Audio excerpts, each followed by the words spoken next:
जय श्री कृष्णा दोस्तों, राधे राधे।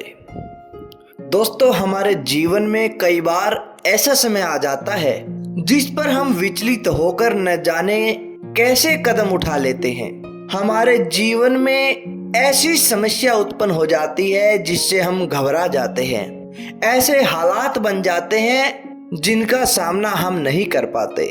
प्यारे दोस्तों, आज की कहानी कुछ ऐसी ही है।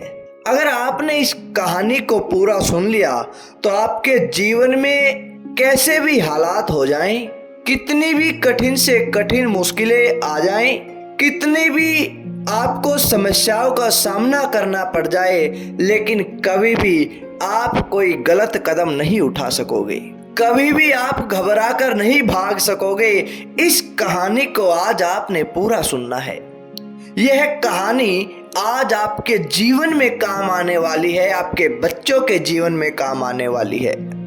इस कहानी को सुनना ही नहीं बल्कि अपने जीवन में भी उतारना है। तो प्यारे दर्शकों, आइए शुरू करते हैं आज की बड़ी ही अनोखी कहानी। एक बार की बात है, एक बड़ी ही प्रसिद्ध साध्वी हुआ करती थी जो हमेशा परमात्मा के भजन में लीन रहती थी। जवानी की अवस्था थी, बड़ी ही खूबसूरत थी। कुछ तो शरीर इतना खूबसूरत था, ऊपर से वह परमात्मा की भगत थी। कहते हैं जो मालिक की बंदगी करते हैं उनके अंदर एक अनोखा नूर हो जाता है। हर कोई उन्हें देखकर उनके ऊपर फिदा हो जाता है। और यही काम एक चोर के साथ भी हो गया। एक चोर ने जब उस साध्वी को देखा तो उसका मन उसके ऊपर आ गया। वह भूल गया कि यह तो परमात्मा की भगत है, यह तो मालिक की बंदगी करने वाली है। उस चोर के मन में लालच आ गया, उसके अंदर काम वासना उत्पन्न हो गई। उस चोर ने उस साध्वी को उठा लिया। उस साध्वी को उठाकर उसने एक वेश्या के कोठे पर ले जाकर उसे बेच दिया। अब बेचारी कुछ नहीं कर सकती थी। अब तो केवल उसे वही काम करना था जो वहां की बाकी औरतें किया करती थी। ऐसे हालात हो गए, कहां तो मालिक की बंदगी, कहां तो परमात्मा का भजन करने वाली वो साध्वी और कहां पर वो वेश्या का कोठा। इस नए घर में उसे लाकर छोड़ दिया, उसे यहाँ पर लाकर बेच दिया। उसके चेहरे पर थोड़ी सी शिकन भी नहीं थी। चिंता की किसी प्रकार की कोई बात उसके चेहरे को देखकर लग रही थी कि उसे किसी प्रकार की कोई दुविधा ही हो। ऐसा तनिक भी नहीं लग रहा था। वह तो बिल्कुल सहज स्वभाव में बैठी हुई। इस घर में पहली रात उसके साथ थी और उसके पास एक आदमी आता है। जब वह आदमी उस साध्वी के पास आता है तो उस साध्वी ने तुरंत उसके साथ बातचीत करना शुरू कर दिया। कहते हैं कि संत का काम तो केवल परमार्थ करना है, संत का काम तो केवल परोपकार करना है, वो चाहे कहीं भी हो जाए। उस व्यक्ति को देखकर वो साध्वी कहने लगी कि श्रीमान जी, आप तो मुझे बहुत ही भले आदमी लग रहे हो। आप जैसे भले आदमी को देखकर मेरा दिल खुश हो गया। आप थोड़ी देर सामने पड़ी हुई उस कुर्सी पर बैठ जाएं, तब तक मैं अपने परमात्मा की याद में लीन हो जाती हूँ। थोड़ी देर उनको याद कर लेती हूँ, उनका भजन कर लेती हूँ। और अगर आप चाहें तो आप भी उस परमात्मा की याद में बैठ जाएं, क्योंकि जीवन की वही घड़ी सुलखनी है जिसमें परमात्मा की याद होती है। उस आदमी को ये बात सुनकर बड़ी ही हैरानगी हुई। उसकी हैरानी की कोई हद नहीं थी और वह भी उस साध्वी के साथ धरती पर ही बैठ गया। जब थोड़ी देर वे दोनों बैठे रहे तब साध्वी उठी और कहने लगी कि श्रीमान जी, मुझे विश्वास है और मैं आपको याद भी दिला दूं कि एक दिन हम सबको मरना है। आप इस बात का बुरा तो नहीं मानोगे। शायद आप भी इस बात को जानते हो कि मृत्यु तो अटल है। आप यह भी जानते हो कि पाप करने का आपके मन में जो विचार है, जो चाह है, वह आपको नरक की आग में धकेल देगा। वह आपके लिए नरक के दरवाजे खोल देगा। अब आप स्वयं ही फैसला कर ले कि आप पाप करके नरक की आग में कूदना चाहते हो या उससे बचना चाहते हो। इतनी बात सुनकर वह नौजवान हक्का बक्का रह गया।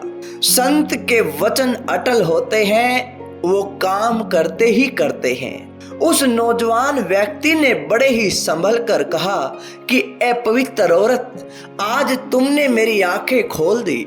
जो अभी तक पाप के भयंकर नतीजे से मेरी आंखें बंद थी, आज तुमने पर्दा हटा दिया।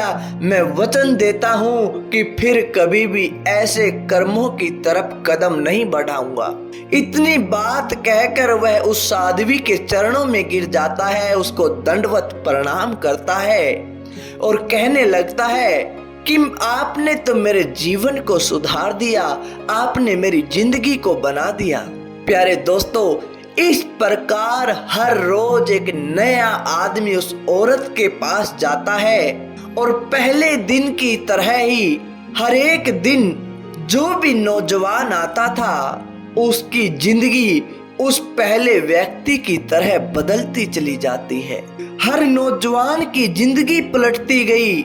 उस कोठे के मालिक को बहुत ही हैरानी हुई कि इतनी खूबसूरत और इतनी नौजवान औरत है, और एक बार जो ग्राहक आता है, जो व्यक्ति आता है, दोबारा उसके पास जाने के लिए नहीं आता। उसकी शक्ल कभी भी दोबारा इस कोठे पर देखने को नहीं मिली, जबकि लोग तो ऐसी सुंदर स्त्रियों के दीवाने होकर उसके चारों तरफ घूमते हैं। आखिर बात क्या है? आखिर सारा माजरा क्या हो रहा है? इस राज को जानने के लिए उसने एक युक्ति अपनाई। एक रात उसने अपनी पत्नी को ऐसी जगह छुपाकर बैठा दिया जहां से वह उस औरत के कमरे के अंदर सब कुछ देख सकती थी कि आखिर होता क्या है। वह भी जानना चाहता था कि जब कोई आदमी उस औरत के पास भेजा जाता है तो वह कैसे पेश आती है। प्यारे दोस्तों, उस रात मालिक की पत्नी ने देखा कि जैसे ही नौजवान व्यक्ति ने कमरे के अंदर कदम रखा तो वह साध्वी औरत उठकर खड़ी हो गई और कहने लगी कि आओ भले आदमी, आपका स्वागत है। पाप के इस घर में मुझे हमेशा याद रहता है कि परमात्मा हर जगह मौजूद है। इस पाप के दलदल में होकर भी मैं अपने परमात्मा को नहीं भूल सकती। मैं उसकी बंदगी किए बिना नहीं रह पाती, क्योंकि वह तो सब कुछ देखता है, जो चाहे कर सकता है। और आपका इसके बारे में क्या ख्याल है?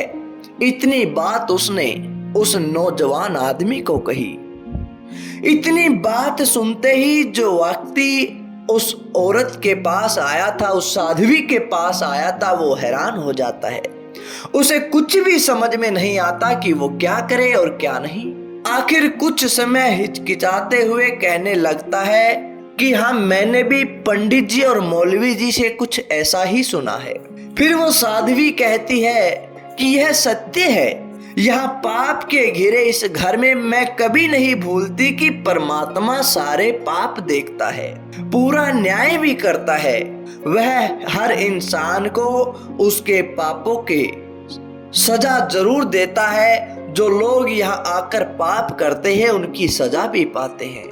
उन्हें न जाने कितने दुख झेलने पड़ते हैं, कितनी मुसीबतों का सामना करना पड़ता है। मेरे भाई, हमें मनुष्य का जन्म मिला है भजन बंदगी के लिए, दुनिया के दुखों से छुटकारा पाने के लिए, परमात्मा से मुलाकात करने के लिए, ना कि जानवरों से भी बदतर बनकर उसकी बर्बादी के लिए। हमें ऐसे कर्म नहीं करने चाहिए जो हमारे परमात्मा के खिलाफ हो। अब पहले जो व्यक्ति आए थे, इस तरह इस आदमी को भी उस औरत की बातों में छुपी हुई सच्चाई का एहसास हो गया। उसे जिंदगी में पहली बार महसूस हुआ कि वह कितने घोर पाप करता रहा और आज फिर करने जा रहा था। फूट फूट कर रोने लगता है और उस साध्वी औरत के पैरों में गिरकर माफी मांगने लगता है। उस साध्वी के शब्द इतने सहज, निष्कपट और दिल को छू लेने वाले थे कि उस कोठे की मालिक की पत्नी जो छुपी हुई सब कुछ देख रही थी, बाहर आकर अपने पापों का पश्चाताप करने लगती है।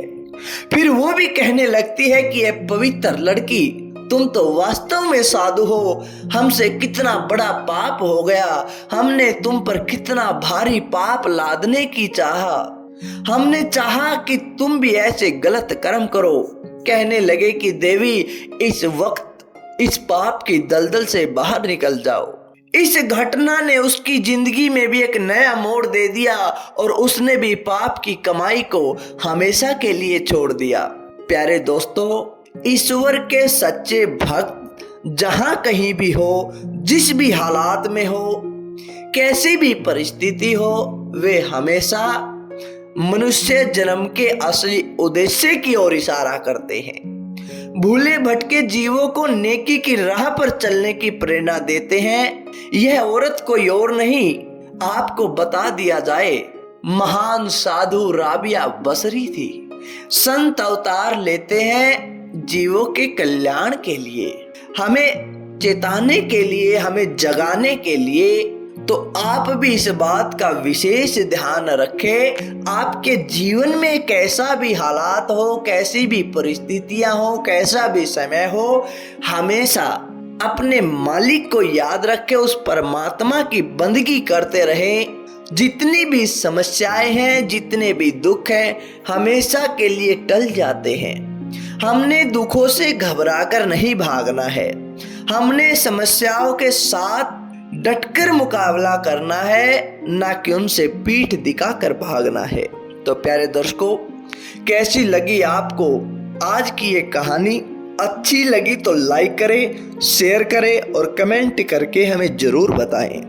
धन्यवाद दोस्तों। जय श्री कृष्णा।